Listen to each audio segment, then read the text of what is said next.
Hello, welcome to 6 Minute English. I'm Rob. And I'm Catherine. So, Catherine, how long do you spend on your smartphone? My smartphone? Not that long, really. Only about 18 or 19 hours. No, sorry, I meant in a day, not in a week. That's what I meant too, Rob, a day. Oh, wow. So you've even got it right here? Yeah? Yep, got it now, Rob. Yes, I should actually tell you that I suffer from FOMO. FOMO, fear of missing out. Something cool or interesting might be happening somewhere, Rob, and I want to be sure I catch it. So I have to keep checking my phone to make sure, I don't miss out on anything. So we could call you a fubber. Hello? I said, so you're a fubber, someone who ignores other people because you'd rather look at your phone. Yeah, that's right. Yeah.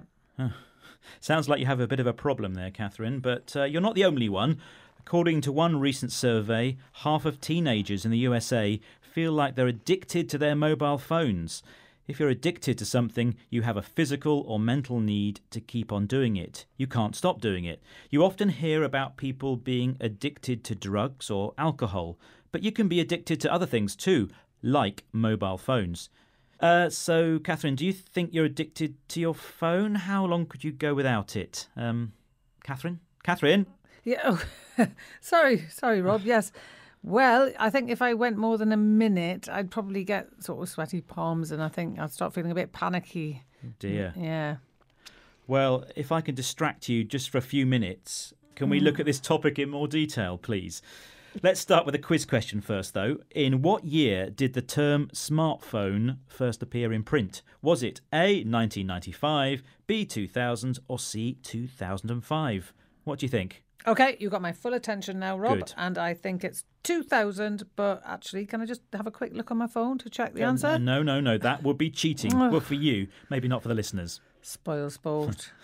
Right, Jean Twenge is a psychologist who has written about the damage she feels smartphones are doing to society. She has written that smartphones have probably led to an increase in mental health problems for teenagers.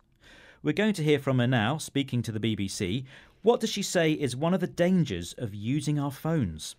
I think everybody's had that experience of reading your newsfeed too much, compulsively checking your phone if you're waiting for a text, or getting really into social media and then kind of looking up and realizing that an hour has passed.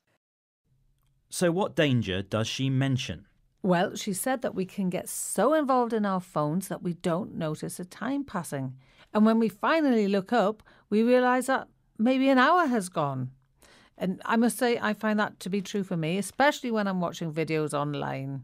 They pull you in with more and more videos, and I've spent ages just getting lost in video after video. Well, that's not a problem if you're looking at our YouTube site, of course. There's lots to see there. Yeah, no problem. You can watch as many as you like. Well, she talks about checking our phones compulsively. If you do something compulsively, you can't really control it. It's a feature of being addicted to something. You feel you have to do it again and again. Some tech companies, though, are now looking at building in timers to apps, which will warn us when we have spent too long on them. Does Jean Twenge think this will be a good idea?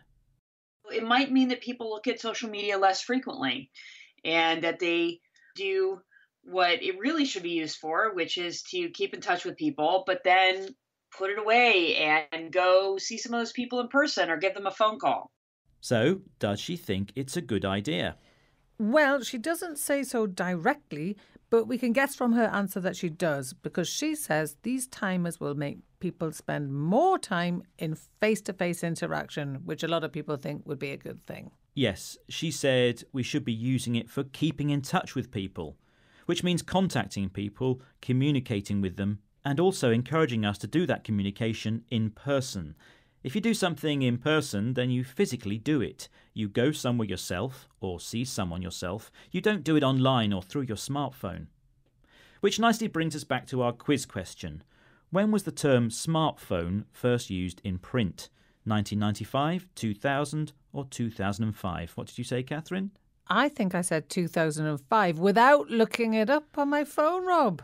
That's good to know, but maybe looking at your phone would have helped because the answer was 1995. But well done to anybody who did know that. Yeah, or well done to anyone who looked it up on their phone and got the right answer.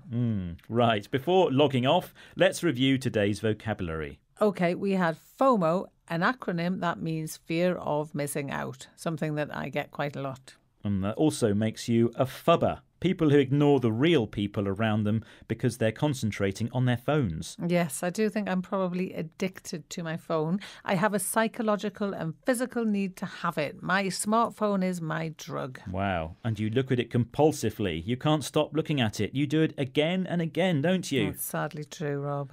To keep in touch with someone is to contact them and share your news regularly. And if you do that yourself by actually meeting them, then you're doing it in person. And that brings us to the end of today's programme. Bye for now. Bye.